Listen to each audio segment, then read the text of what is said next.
2022-ci ilin sentyabr ayının 10-da Siyəzən rayonunun Məşrif kənd orta məktəbinin direktoru Seyidov İlqar Mehiyyətin oğlu kislata içərək intihar edib. O 18 gün xəstəxanada müalicə edilməsinə baxmayaraq 28 sentyabrda stasionar müalicə aldığı Siyəzən Regional Diagnostika Mərkəzində vəfat edib. Ömrünün 40 ilini pedaqoji fəaliyyətə həsr edən İlqar Seyidovu canından bezdirən səbəblər və bu səbəbləri təkmilləşdirən ehtimallar. İlqar Seyidovun həyat yoldaşı Nərminə Seyidovanın sözlərinə görə həyat yoldaşının 40 illik nümunəvi və nizamlı pedaqoji fəaliyyəti 2022-ci ilə qədər davam edib. Rəhbərliklə öncədən planlaşdırılmış formada bəzi şagirdlər İlqar Seyidovun direktoru olduğu Məşrif kənd orta məktəbinin şagird siyahısına daxil edilib. Tədrisə müntəzəm qatılmayan həmin şagirdlər 2 tədris mövsümünü həmin məktəbin şagirdi olaraq başa vurub. Növbəti tədris ili üçün həmin şagirdlərin valideynləri ilə bir anlaşma baş tutub və bu anlaşma qarşılığında onlardan müxtəlif məbləğlərdə vəsait alınıb. Hər şey öncəki illərdəki plan üzrə gedərkən Siyəzən rayon təhsil şöbəsinin keçmiş rəhbərliyi tərəfindən İlqar Seyidova həmin şagirdləri məktəbdən xaric etmək barədə tapşırıq verilir. İlqar Seyidovu intihara qədər sürükləyən problemlər də elə o gündən başlayır. Yəni Pərvin müəllim də bu vəzifəyə gələndən sonra yəni İlqar müəllimə yəni əlavə şagirdlərdə yəni əlavə uşaqlar yazırdılar. Ona görə də yəni pul alırdılar da belə. Pul alırdılar. Sonra elə ki bu proses bir müddət çəkdi. Sonra elə ki, bir müddətdən sonra iş dayandırıldı. İş dayandırıldı. O da artıq yoldaşım da elə ki, kimi ki uşaqları ki yazmışlardı, onların pulu qalmışdı da, yəni onların pulu ödənməli idi. O da elə ki, elə bir vaxtı dayandırdı. O da ki, mümkün deyil axı bu vaxt, ilin bu vaxtı məsəl üçün işi dayandırmaq da. Axı bu ilin sonuna zəng etməlidir bu iş.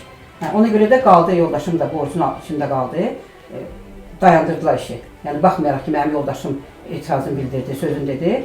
Ona görə də o yoldaşım elə ki, qaldı çətin bir vəziyyətdə. Həmin ərəfəti və sizə danışmayın, nə qədər məbləğidir və yaxud nə qədər şagird idi? Şagirdlər valla arada belə danışmağını bilirdim, belə sayını bilmirdim. Amma arada telefonda məsəl üçün evdə danışanda onu da bilirdim. Çöldə bilmirəm, amma evdə danışanda bilirdim ki, məsəl üçün olub da şagirdlər olub. Yaş, bu danışırdı mı bu barədə məsəl üçün sizə və ailə evindəki, yəni bu işi, məsələn bu şagird yazılma, bu işi məsələn təhsil sektorunda və yaxud digər inzibati strukturlarda kimdən əlbiri olub edirdi bu? Pərvin müəllimlə danışırdı da, Pərvin müəllimlə danışırdı. Mən hiss edirdim, mən gördüm ki, çox narahatdır, çox narahat idi ya. Yəni mən yüz üstəmdə o həyat yoldaşı olmuşam, mən laf belə narahat görməmişdim İlqarı. Mən haqqımı halal eləmirəm. Mən də deyirəm ki, İlqarın o nahaqdan axan qanı yerdə qalmasın. Yəni Allah həvalə edirəm. Allah həvalə edirəm. Laf məni gəlib əllərimi qan damlasına aparsınlar, laf pusula aparsınlar. Mənə ki fərq eləmir. Çünki üzr istəyirəm. Yəni İlqarın həyatda olmamağı həqiqətən də nə bilim, mənim üçün çox pis təsir. Elə bundan sonra da tələb edirəm ki, barışmaram. Qeyd edək ki, tədrisdən şagird yayındırmaqla məşhur olan Pərvin Ağasiyev Siyəzən rayon təhsil şöbəsinin müdiri olduğu vaxtlarda rayonun 5 saylı orta məktəbində də bu əmələ vasitəçilik edib. Bir neçə il məktəbin keçmiş direktoru Əsli Dadaşovanı bu qanunsuzluğa təhrik edən Ağasiyev məsələnin üstü açılanda onu şəhər məktəblərindən birinə direktor müavini vəzifəsinə təyin etdirəcəyini sözünü verərək israrla susmağı və onun adını verməməyi bildirib. Qeyd edək ki, 2023-cü ildə Siyəzən rayon 5 kənd orta məktəbinin keçmiş direktoru Sərvət Əlizadə də damarlarını kəsərək intihara cəhd etmişdi. Buna səbəb isə onun 6-cı sinif qız şagirdinə qarşı cinsi təcavüzdə təqsirləndirilməsi olub. Sərvət Əlizadə ona bu çirkin planı quran şəxsin Quba Xaçmaz Regional Təhsil İdarəsinin müdür müavini olan Pərvin Ağasiyev olduğunu bildirmişdi. Mənim 65 yaşım var. Məktəb 15 ildir 5 kənd məktəbinin direktoru işləmişəm. Axı bu işlədiyim müddətdə də hamı bilir necə adım olmuşam, tanıyanlar tanıyır da.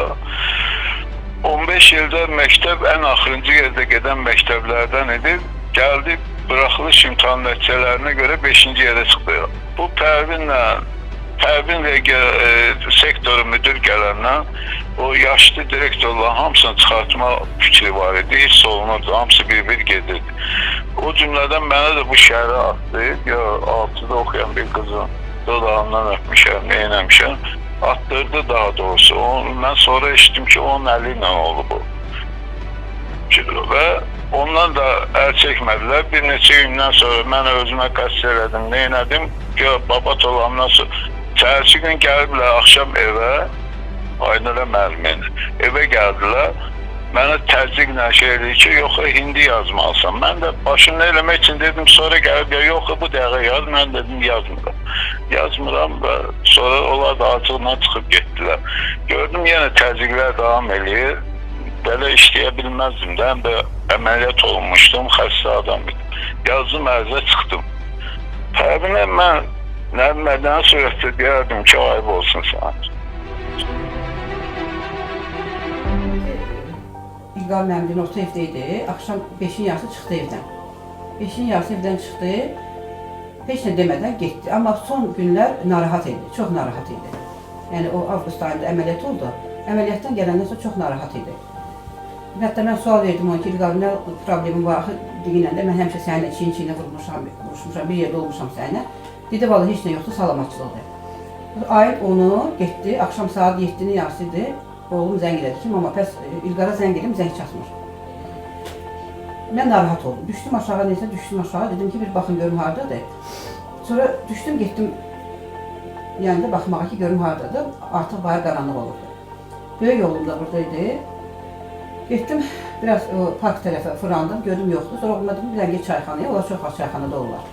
Getdim bir çayxanaya, bax gör orada, çağa gəlsin evə. Gedib görür ki, Polad müəllimlə də bir yerdə oldular.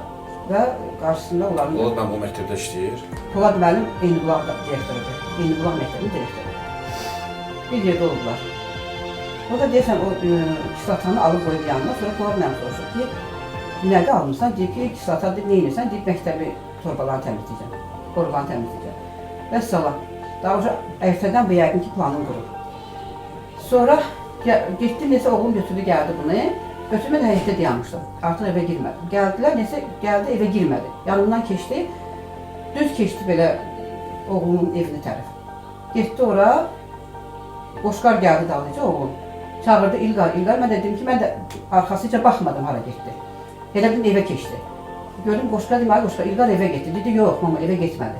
Çağırdı, gördüm səsi gəldi yuxarıdan, qaranlıqdır. Qoşqar getdi dalınca bunu qaça-qaça, böyük oğlum da gəldi. Qardaşımın oğluna getdilər onu dalınca. Bir də gördüm ki, gəldilər bunlar, İlqar götürüb gəldilər. Gördüm İlqar öskürə-öskürə gəlir. Gəldi, mən də gördüm əlində psulkanı bunu. Mən dedim, yəqin pivədir. Gəldi, gətirdi, gəldi evə, neysə çıxdılar yuxarı. Dedilər, dedi ki, bəs gəldi, uzatdılar onu. Dedim, bəs, dedim, qoy yatsızdırsınlar da, evi yoxdur. Qayıtdım mənə ki, bəs mən dedi, ölmək istəyirdim. Niyə qoymadı mən ölməyə? Bəs mən kısa seçmişəm. Burada divanda uzandı. Mən burada kresoda oturmuşdum. İnanın Allah bilir ki, dünya fırlandı başıma, durdum ayağa belə. Dedim, İlqar, sən neynədin? Elədim belə, bir yer getdi ayağımın altından. Dedim, sən neynədin? Dedim, belə bir ki, əsir, nə bilim, küstüm də bu adamla. Mənə həqiqətən o qədər səbirli adam idi. Həmişə mənə səbir diliydi. Mən dedim, nə bilim, Allah kərimdir, səbirli ol, yaxşı olacaq hər şey.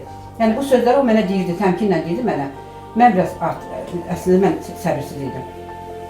Belə, bax, ondan sonra daha təcili yardıma zəng elədik. Apardınız ora, ayın 28-də dünyasını dəyişiblər. Bəli, bəli. Yəni dedilər ki, əgər 22 günü keçsə, yəni sağ qalacaq. Yəni o 22 gündən çatmamış, yəni ki, əgər çatmasa 18 günə yəni ki, çatmasa. Xəstəxanada təhsil şöbəsinin rəhbərliyindən onu ziyarət eləmişdilər. Xeyr, heç şey ziyarət etməmişdim.